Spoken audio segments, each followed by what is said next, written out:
Yes, students, good morning, all of you. Students, in the previous lectures, we have done the derivation for the integrated rate equation for aqueous uh, reaction. Reaction जो होती थी उसके अंदर जो concentration of reactants होते थे वो aqueous form में होते थे, तो इसलिए हम वहाँ पर कंसंट्रेशन निकालते थे. तो यहाँ पर बट हम यहाँ पर अब आज जो करेंगे वो एक फॉर्मूला कैलकुलेट करेंगे. So today we will calculate a formula for the rate constant for first order reaction of gaseous phase when the reactant and product are in gaseous phase. So let us see formula of rate constant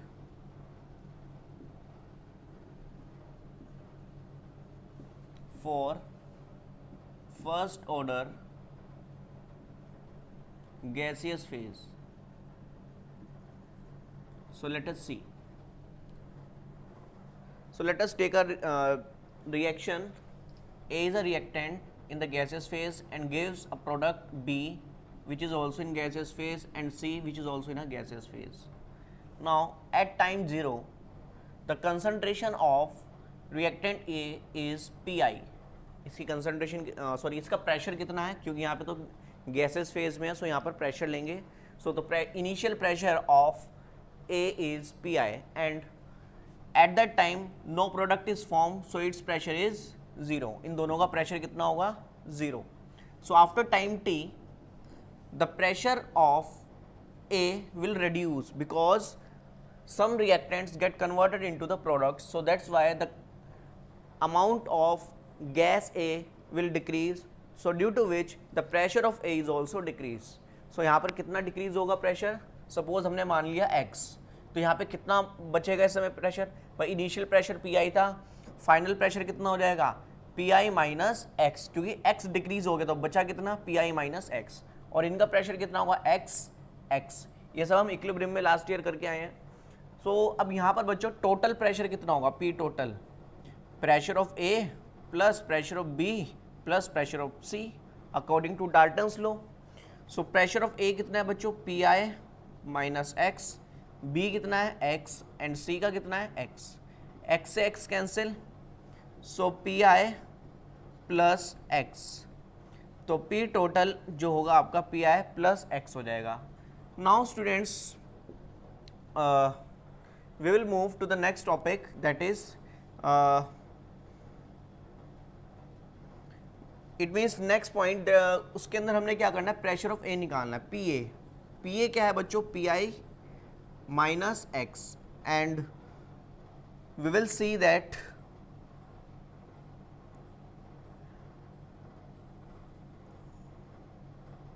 now students basically हमको यहाँ पर x निकालना है. यहाँ पर क्या करना है, x निकालना है. अब देखेंगे यहाँ पे बच्चों पी एक्स, जो यहाँ पर हमने क्या निकाला पी टोटल, जो पी टोटल आया हमारा वो क्या आया basically P I plus x. P total क्या आया पी आई प्लस एक्स. अब हमको क्या निकालना है पी ए क्या है पी आई माइनस एक्स, ये ऑलरेडी हमने इक्वेशन में करा हुआ है. अब बेसिकली बच्चों हमको यहाँ पर जो है एक्स की वैल्यू पुट करनी है. क्या करना है हमको, एक्स की वैल्यू पुट करनी है. और एक्स की वैल्यू कैसे पुट करेंगे, इस वाली इक्वेशन से निकाल के.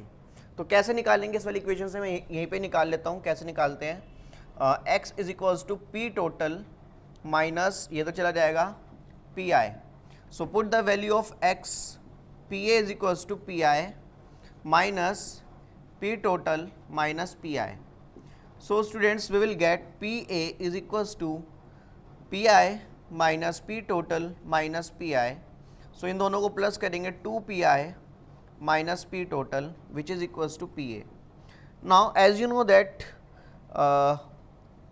according to the first order reaction, तो K is equals to 2.303 upon T log P initial upon P final, initial pressure upon final pressure. so formula क्या बनेगा बच्चों, K is equals to 2.303 divided by T log PI upon PA. PA कितना है बच्चों 2pi minus P total. Is it clear? So this is the formula to calculate the rate constant. Is it clear? सो यहाँ पर आप बच्चों इसके basis पे एक क्वेश्चन करेंगे, बहुत अच्छा क्वेश्चन है। तो मैं आपके सामने सिर्फ उसका डाटा लिखूंगा, क्वेश्चन पूरा कंप्लीट क्वेश्चन नहीं लिखेंगे। सो यहाँ पर एक क्वेश्चन है, इस क्वेश्चन के अंदर उन्होंने एक रिएक्शन दे रखी है SO2Cl2। SO2Cl2 एक गैस है, वो डिकम्पोज होके क्या बना रही है, SO2 gas plus Cl2 gas plus Cl2 gas. अब यहाँ पर बेसिकली हमको एक टेबल दे रखा है, इस टेबल के अंदर हमको क्या गिवन है वो देखना है।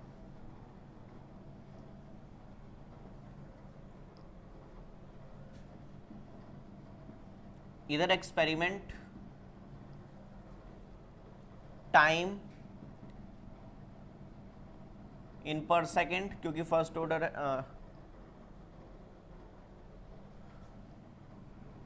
टाइम किस में है, सेकंड में है, पर सेकंड लिख लेंगे क्योंकि अपॉन कर रहे हैं तो उसको पर सेकंड ऊपर जाके हो जाएगा। एंड टोटल प्रेशर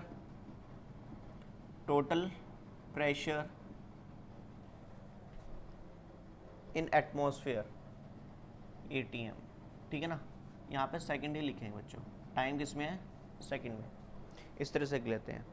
चलिए, first experiment, second experiment, initially time 0 है, आफ्टर दैट 100 हो गया, और इनिशियल प्रेशर कितना था वहाँ पर, बेसिकली 0.4 एंड देन 0.7। अब देखिए इसके अंदर क्या उन्होंने कह रखा है, यहाँ पर हमको कैलकुलेट क्या करना है, calculate the rate constant, calculate the rate constant, ठीक है जी। अब देखिए यहाँ पर बच्चों क्या करना है, देखिए यहाँ पर रेट कांस्टेंट कैलकुलेट करना है। मेरी बात को बहुत ध्यान समझेंगे। 2 एक्सपेरिमेंट कंडीशन दी थी, मतलब टाइम 0 पर हमने यहाँ पर देखा प्रेशर कितना है, इतना प्रेशर है, टोटल प्रेशर। देखो टोटल प्रेशर जो है, जितने भी रिएक्टेंट्स और प्रोडक्ट हैं उन सबके प्रेशर को मिलाकर हम टोटल प्रेशर कहेंगे। बट यहाँ पर इनिशियली तो सिर्फ और सिर्फ कौन होगा, SO2Cl2, तो P इनिशियल, तो यहाँ पर P इनिशियल हमारे पास आ गया, PI कितना आया 0.4, क्योंकि खाली इसी का ही प्रेशर होगा उसमें और किसी का प्रेशर नहीं होगा। But after some time this SO2Cl2 get decomposed to give SO2Cl2, so due to which at that time there is a some pressure due to this and due to this and due to this, partial pressure of SO2Cl2, partial pressure of SO2 and partial pressure of Cl2। so इन तीनों की वजह से pressure होगा, तो total pressure कितना आ रहा है 0.7। तो P टोटल हमको दे रखा है, P टोटल इज 0.7, ठीक है ना। चलिए मैंने यहाँ पे P इनिशियल इसलिए लिख दिया, ये भी P टोटल ही है बच्चों, लेकिन जो P टोटल है वहाँ पर वो किसके इक्वल है, P SO2Cl2 के, तो इसलिए मैंने इसको PI लिख लिया, क्योंकि हमारा PI जो था वो रिएक्टेंट होता है। अब देखेंगे यहाँ पे बच्चों, नेक्स्ट वन इज, अब डायरेक्ट फॉर्मूला लगाते हैं। अच्छा, टाइम कितना हुआ 100 second, K is equals to 2.303 upon T log and PI upon 2PI minus P total. यही फॉर्मूला बना था ना हमारा, कहाँ गया, ये रहा, यही फॉर्मूला बना था, इसको हमने पुट कर दिया। मैंने यहाँ पे कैपिटल T से लिखा है क्योंकि स्मॉल t यहाँ पर ऑलरेडी है। तो 2.303 time 100 second log P initial कितना है 0.4, 2 इंटू 0.4 माइनस P टोटल कितना है 0.7, 2.303 divided by 100 log 0.4 divided by 8, so divided by 0.8 आएगा minus 0.7, is it clear, 0.7। So students now we will do that 2.303 divided by 100, और यहाँ पर क्या बचेगा 0.1, सो 0 लॉग 0.4 अपॉन 0.1, तो बेसिकली क्या मिलेगा हमको, K is equals to 2.303 upon 100 log 4। And बच्चों अब लॉग को कैसे सॉल्व करेंगे, या तो लॉग टेबल का यूज़ करें, विदाउट लॉग टेबल कैसे इसको सॉल्व करेंगे। 4 को मैं 2 की पावर 2 लिख सकता हूँ, 2.303 अपॉन 100 एंड लॉग x की power n is equals to n log x हो जाता है। तो यहाँ पे क्या बन जाएगा 2 log 2, इज इट क्लियर। तो यहाँ पर log 2 की वैल्यू कितनी होती है, वो कैलकुलेट कर लेते हैं। log 2 की वैल्यू होती है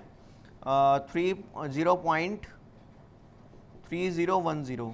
So now multiply this, and by calculating this we will get the rate constant, and the value of the rate constant is 1.386 into 10 to the power minus 2. और बच्चों यहाँ पे जो यूनिट आएगी इसकी वो क्या होगी, पर सेकेंड, क्योंकि रेट कांस्टेंट फर्स्ट ऑर्डर के लिए है. Is it clear? So students, by this way we calculate the formula for rate constant for first order reaction in gaseous phase. Is it clear? और ये उसके बेसिस पे question है. Now the last topic of this chapter is pseudo first order reaction. That is pseudo first order reaction. देखिए, pseudo first order reaction important exam में बहुत बार पूछा गया है, 1 मार्क्स में आ जाता है, ठीक है ना. Pseudo first order reaction. Pseudo first order reaction क्या होता है? कुछ रिएक्शन बच्चों देखने में हायर ऑर्डर की लगती है, बट एक्चुअल में वो फर्स्ट ऑर्डर रिएक्शन होती है अंडर सर्टेन कंडीशन. कुछ सर्टेन कंडीशन में वो हायर फर्स्ट ऑर्डर होती है but appears to be higher order reaction, ठीक है ना. So the reaction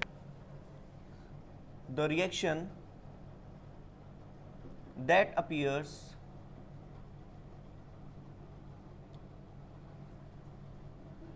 to be of higher order but it is first order reaction under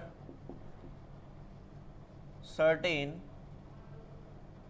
condition, एक particular condition में, is called, that reaction is called pseudo first order reaction. Pseudo first order reaction. Is it clear? देखने में higher order लगती है but actual में first order reaction होती है under certain condition. Is it clear? Pseudo means false. Pseudo means क्या होता है बच्चों? फॉल्स, ठीक है ना. एग्जांपल लेते हैं जैसे कि C6H12O6, ठीक है ना. एक ये हम ले लेते हैं, इस या रुक जाओ, C12H22O11 प्लस H2O, और यहाँ पर हम एसिड डालते हैं, हाइड्रोलाइज करते हैं, और हमको मिलेगा C6H12O6 plus C6H12O6, fructose and glucose. ये एक्सेस में लिया हमने वाटर. तो ये कंडीशन क्या है? हमने एक कंडीशन ले ली, एक्सेस में लिया वाटर, एक रिएक्टेंट हमने एक्सेस में ले लिया. तो यहाँ पर अगर मैं इसका रेट लिखता हूँ, rate is equals to K concentration of H2 concentration of C12H22O11, ठीक है ना. तो बच्चों यहाँ पर जो आपका कंसनट्रेशन जो H2O की है वो लगभग कांस्टेंट रहेगी, क्योंकि ये बहुत ज़्यादा एक्सेस में, इसके अंदर जो कंसनट्रेशन में जो चेंज आएगा वो ना के बराबर होगा.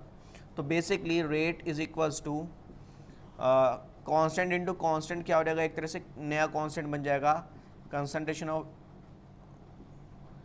C12H22O11 सुक्रोज की कंसनट्रेशन. तो ये फर्स्ट ऑर्डर रिएक्शन दिख रही है, ये कैसी होगी? फर्स्ट ऑर्डर रिएक्शन, ठीक है ना. तो इस टाइप की रिएक्शन जो होती हैं देखने में हायर ऑर्डर लगती है but they are actually first order reaction under a certain condition. Is it clear? So that is enough for today. So students, आज के लिए इतना करते हैं. Okay, thank you all of you.